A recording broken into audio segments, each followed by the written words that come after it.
1. A los oyentes no voy a decir mi nombre real por motivos obvios y voy a agradecer que lo que van a escuchar lo difundan a sus cercanos. No vaya a ser que tengan la mala suerte de vivir lo que a mí me ocurrió. Me voy a llamar Manuel para que esto se pueda relatar como Dios manda. He tenido una vida no muy acomodada, pero a pesar de eso nunca me he visto en la necesidad de quebrantar la ley. Sin embargo, el destino o los que llevan las riendas de la existencia de nosotros los mortales se han encargado de hacerme más difíciles las situaciones que, como te repito, ya de por sí están bastante complicadas. Hace un tiempo me quedé sin trabajo.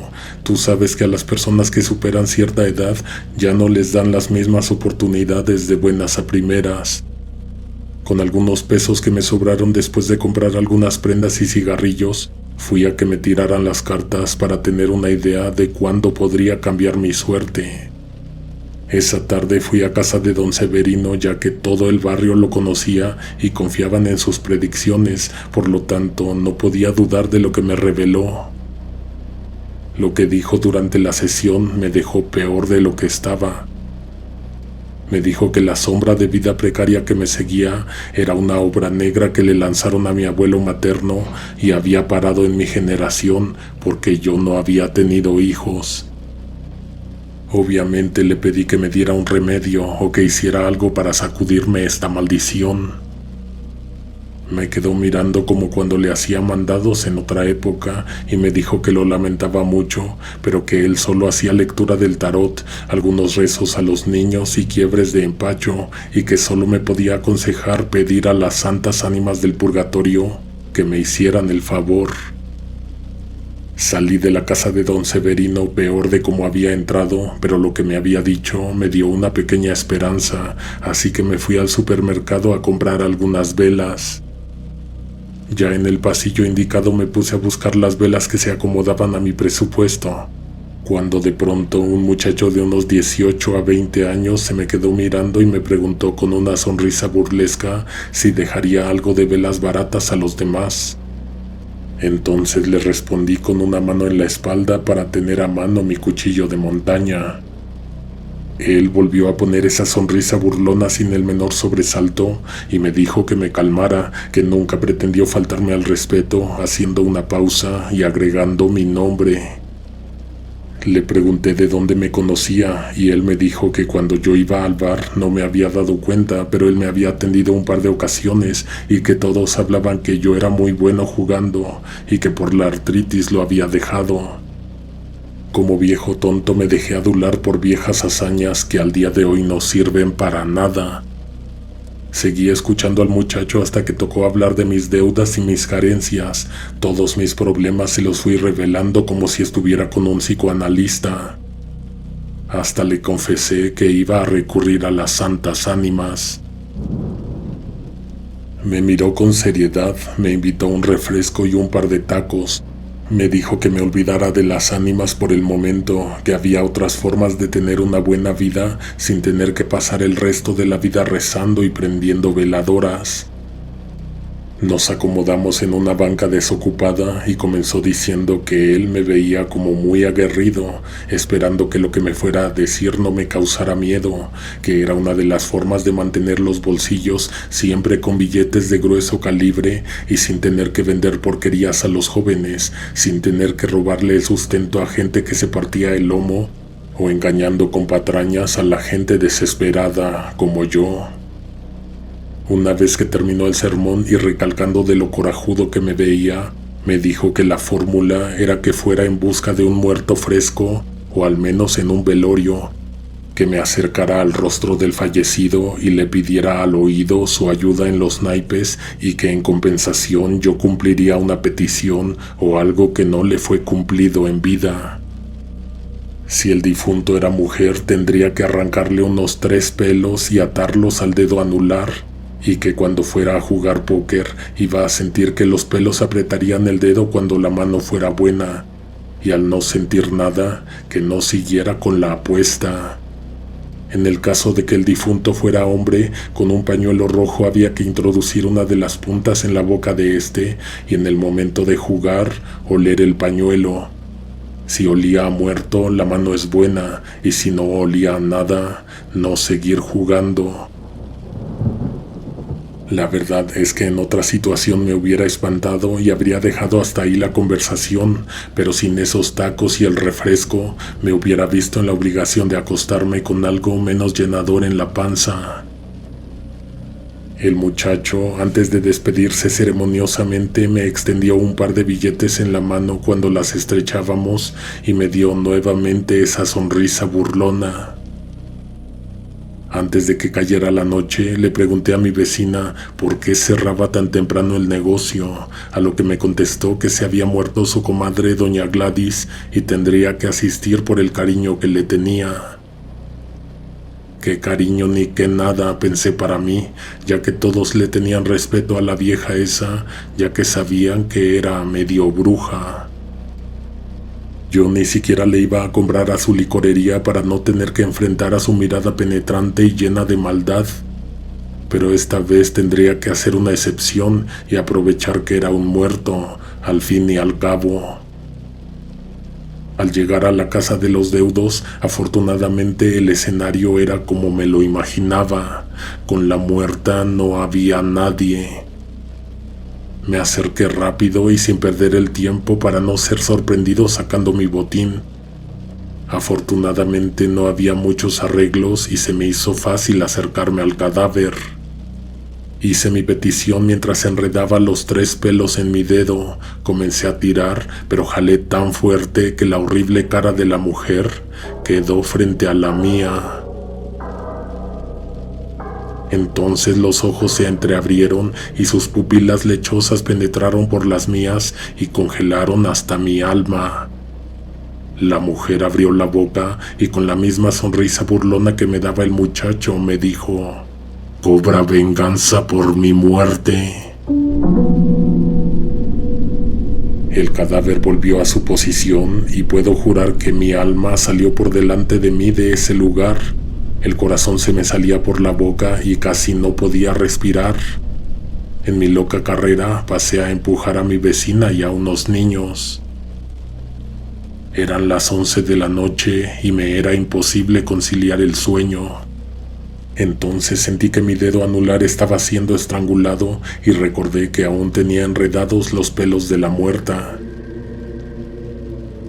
Entonces, como no podía dormir, lo mejor que podía hacer era aprovechar e ir al bar a jugar póker. Llegué a la mesa que ocupaban los muchachos como mero observador hasta que se retiró uno de los que no quería quedar limpio y aproveché el momento.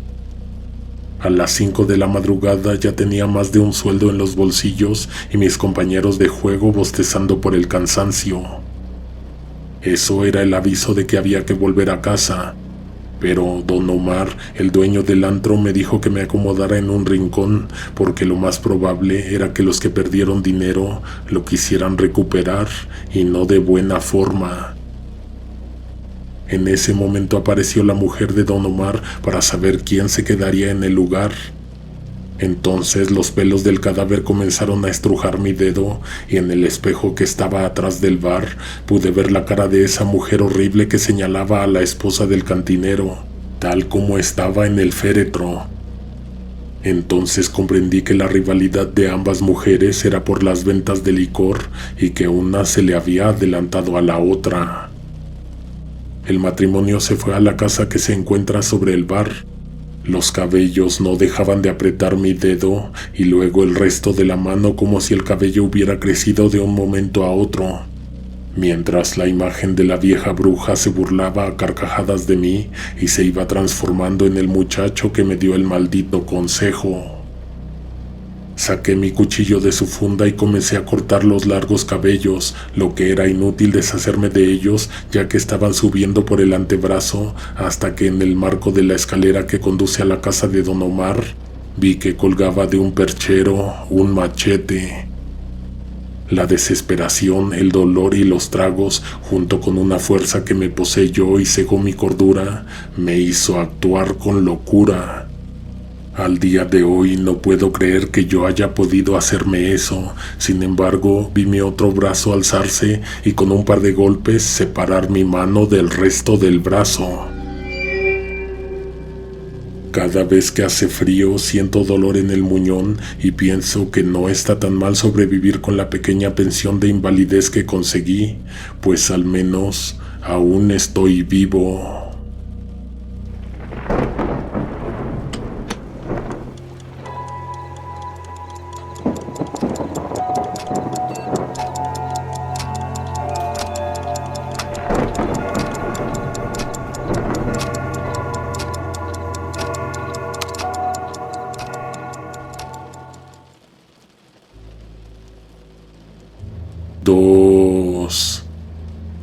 No veía a Darío desde que me acompañó al primer cumpleaños de mi hijo mayor hace ya 25 años. Aún así se mantiene bien, se ve un hombre lozano, algo más delgado y canoso, pero a nuestra edad no es mucho lo que se puede pedir. Darío era el amigo ideal para cada situación, pacificador en las discusiones, generoso cuando había que juntar dinero cuando las gargantas estaban secas y el único del grupo que tenía unas primas muy guapas que lo acompañaban a todas las fiestas y salidas a la piscina. Me encontré a Darío afuera de la iglesia protestante a la que asiste mi hermana. Fue una gran sorpresa encontrarlo ahí, ya que cuando jóvenes pintábamos espalderas de bandas de heavy metal porque las originales eran carísimas y obviamente éramos fanáticos de las bandas más influyentes. De hecho, cuando le hice mención de esto en tono burlesco, él, con la pasividad de antaño, me replicó que la juventud es un estado de la vida y que tiene que quedarse ahí, en el pasado, y que ahora está en una faceta nueva gracias a Dios, a su pareja y a las lecciones de su madre. También me preguntó asombrado qué hacía yo ahí y le comenté que por el trabajo veía cada vez menos a la familia, así que aprovechaba los domingos al mediodía de pasar a saludar antes de ir al mercado. Saludé a mi hermana, a mi cuñado y a mis sobrinos y fui a despedirme de Darío, que ya subía a su vehículo, cuando de pronto vi a su lado a Valeria. No pude disimular la cara de asombro, menos verla vestida muy formal y con una Biblia en la mano. Ella fue más resuelta al saludarme y extenderme una invitación para celebrar el cumpleaños de su niña, que cumpliría 12 años el martes, que sería feriado, en casa de su suegro.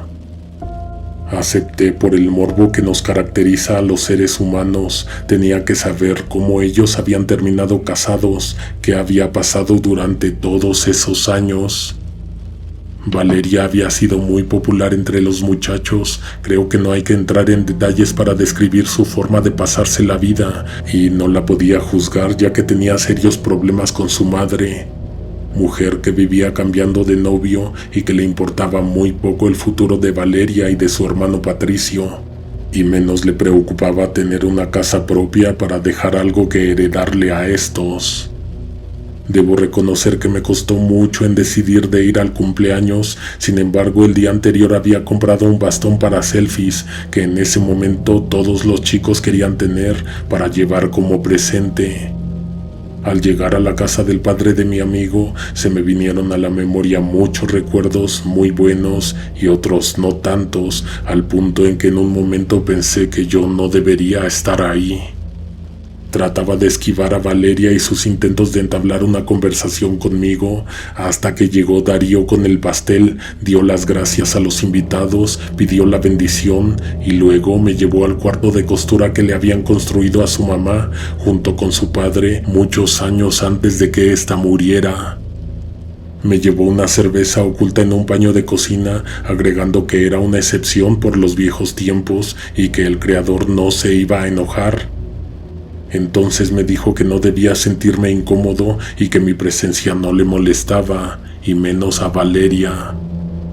Si vives hojeando las páginas del pasado, entonces nunca verás las bondades que te tiene el futuro, agregó.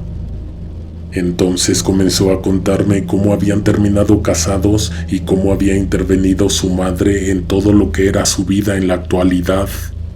Después de la muerte de su madre, tanto él como su papá se sumergieron en una gran depresión que generó el divorcio de su primer matrimonio, afortunadamente sin hijos. Después tendría otros 2 intentos de relación que solo duraron unos meses. Empezaba a dar por hecho de que si no superaba la depresión, quedaría solo igual que su padre.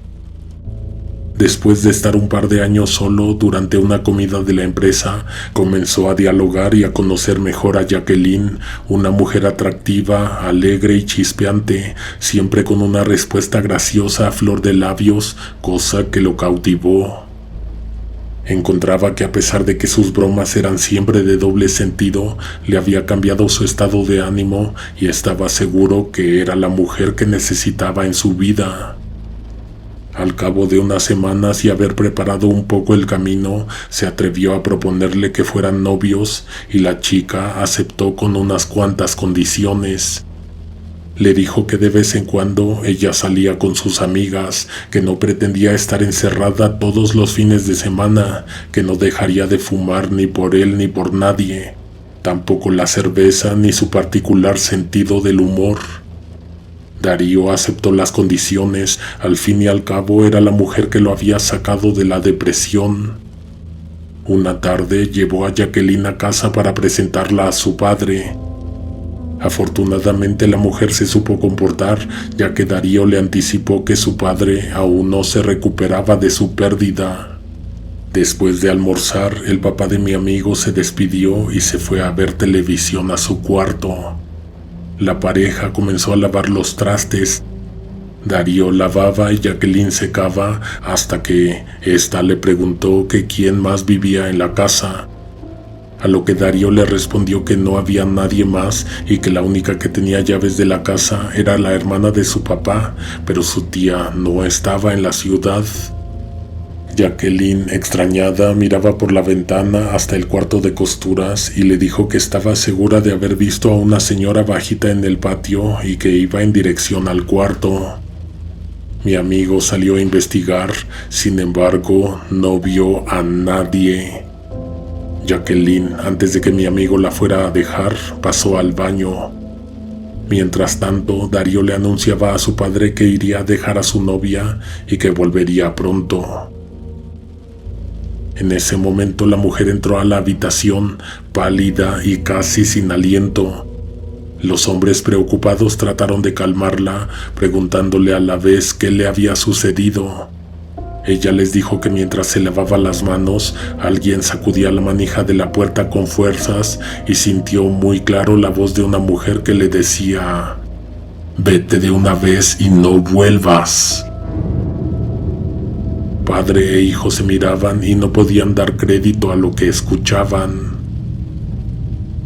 Esa noche Darío soñó que su madre lo regañaba porque siempre estaba llevando cosas que no eran de Dios a la casa mientras le tiraba sus discos a la calle. Mi amigo no le dio la importancia al sueño hasta la mañana en que quería cambiar de fondo de pantalla del celular y poner una foto de su novia.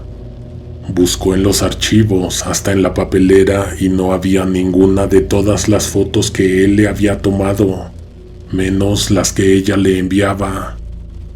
Una noche el padre de mi amigo le llamó la atención, le dijo que si iba a estar en el cuarto de costura no olvidara apagar la luz y el radio, que la noche anterior había tenido que levantarse a apagar todo. Darío pensó que su padre estaba empeorando y que se le formaban lagunas mentales, ya que hacía días que no se acercaba a ese cuarto.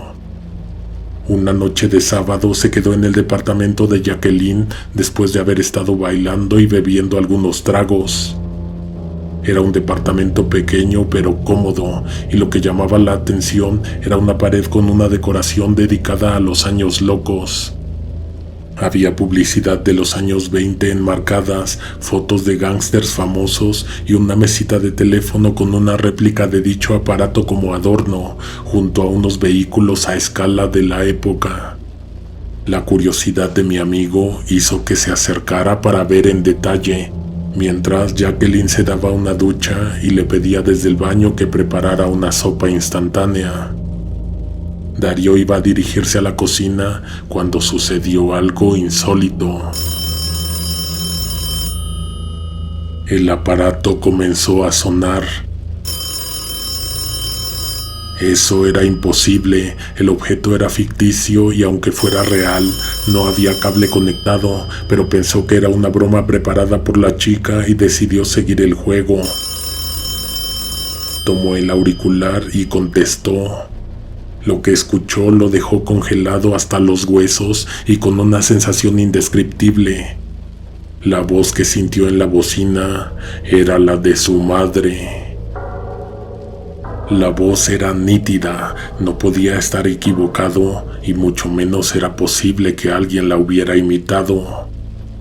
De inmediato miles de imágenes pasaron frente a él en segundos, mientras la voz en el teléfono le decía que saliera de ahí o si no lo lamentaría, pues ella no era la mujer indicada. Jacqueline, al ver la cara de Darío, aún con el auricular en la mano, le preguntó qué le pasaba, que por qué había tomado el teléfono. El hombre, aún con el corazón en la garganta, salió corriendo del departamento sin una explicación. La mujer lo estuvo llamando y enviándole mensajes insistentemente, pero mi amigo estaba tan perturbado por lo sucedido que ni siquiera llegó a su casa. Alquiló un cuarto en un motel que estaba a unas cuadras de ahí. Al otro día fue a la iglesia donde había ido su madre por muchos años para hablar con el pastor, para que éste le ayudara a comprender lo que estaba pasando. Durante la espera de que terminara el servicio, cerca de la puerta principal vio a Valeria, que estaba en las últimas bancas, y le hacía señas para que se sentara a su lado. Salieron juntos de la iglesia y Darío, como si alguien le hubiera hecho un lavado de cerebro, olvidó la urgencia que tenía de hablar con el pastor. Después de que terminó de contarme algunos detalles del rompimiento con Jacqueline, de convertirse en su propio jefe con un emprendimiento con su actual esposa, de la buena relación con la hija de esta y que estaba seguro de que su madre ya descansaba en paz, me dijo que era momento de volver a la fiesta.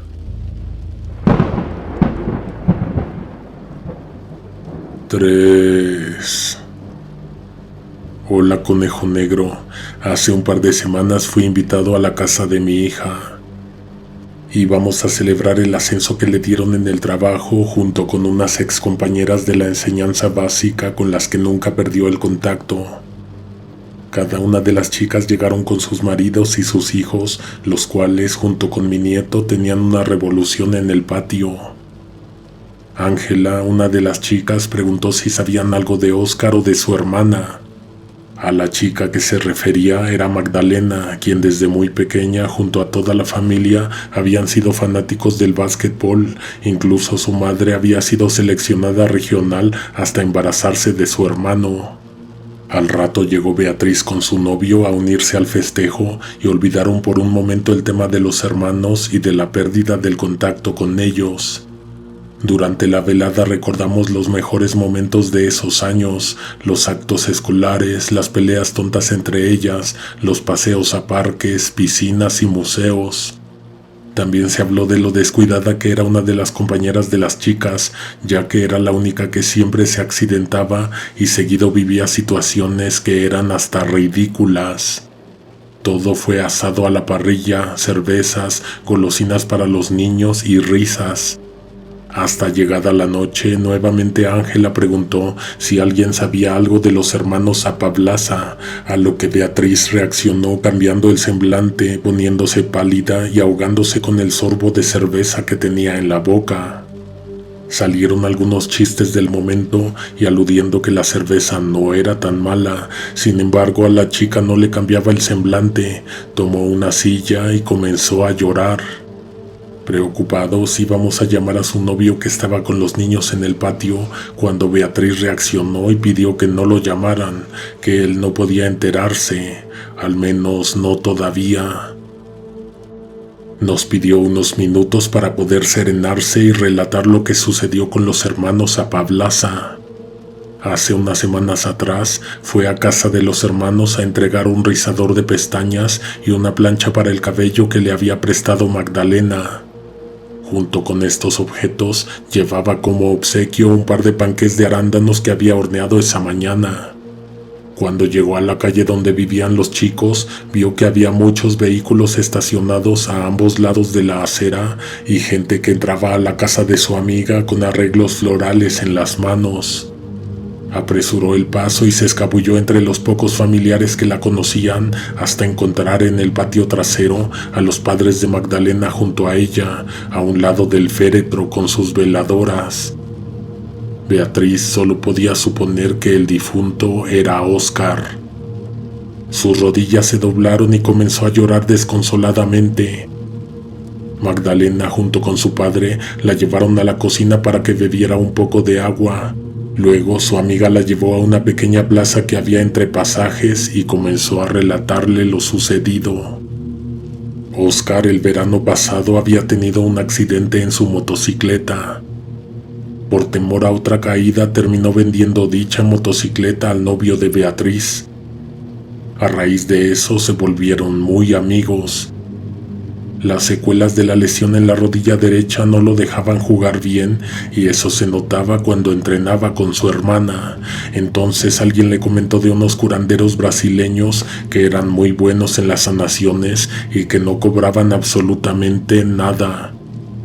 Lo único que había que hacer era obedecer lo que ellos decían y después de 24 horas vería los resultados.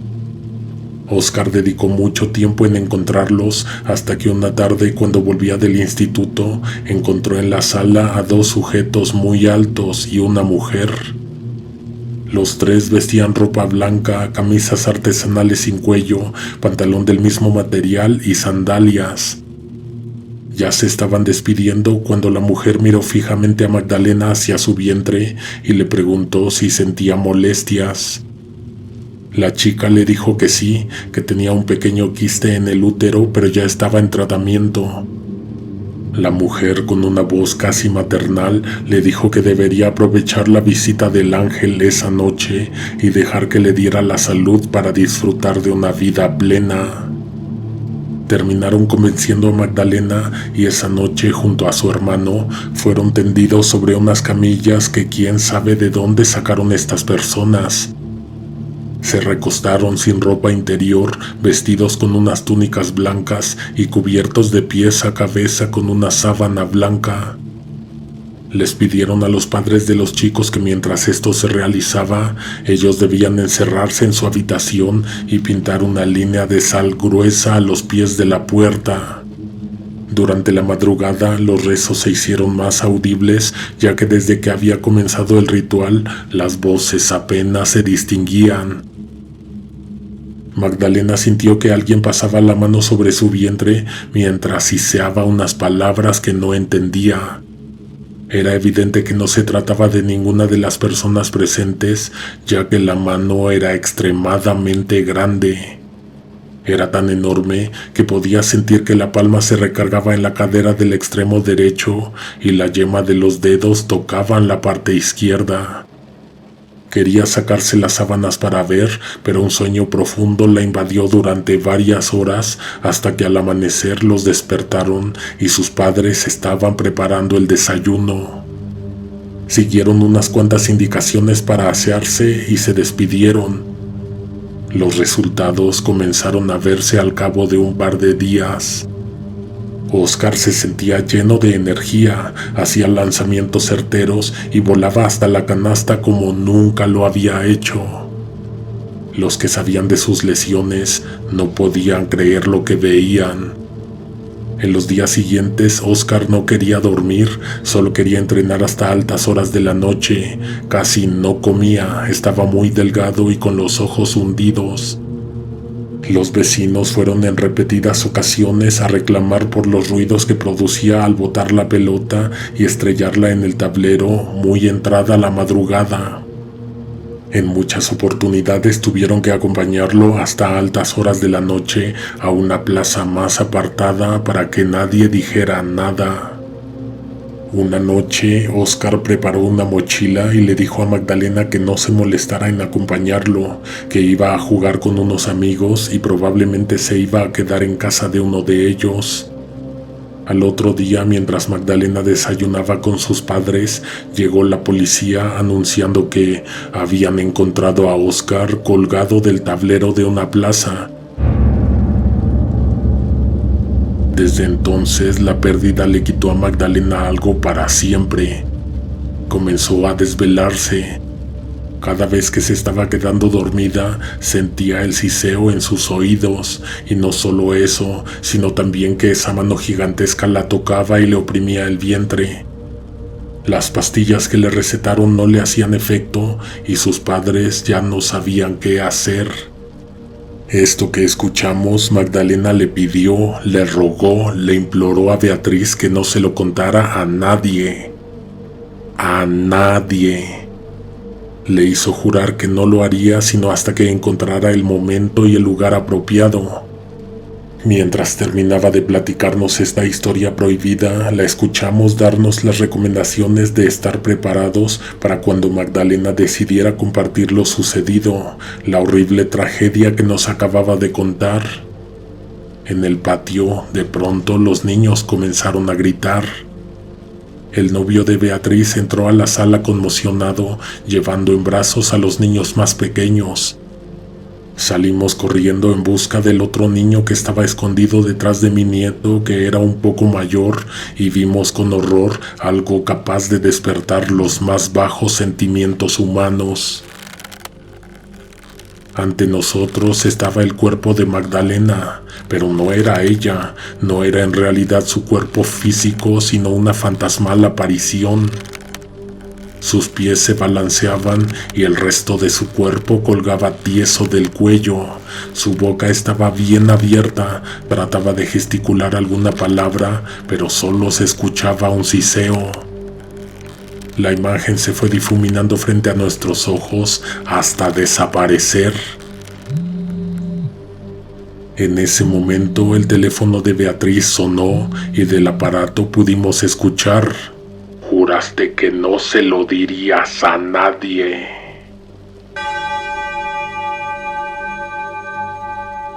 Antes de despedirnos, aprovechamos para mandar un fuerte saludo a Antonio Paredes por su valiosa colaboración.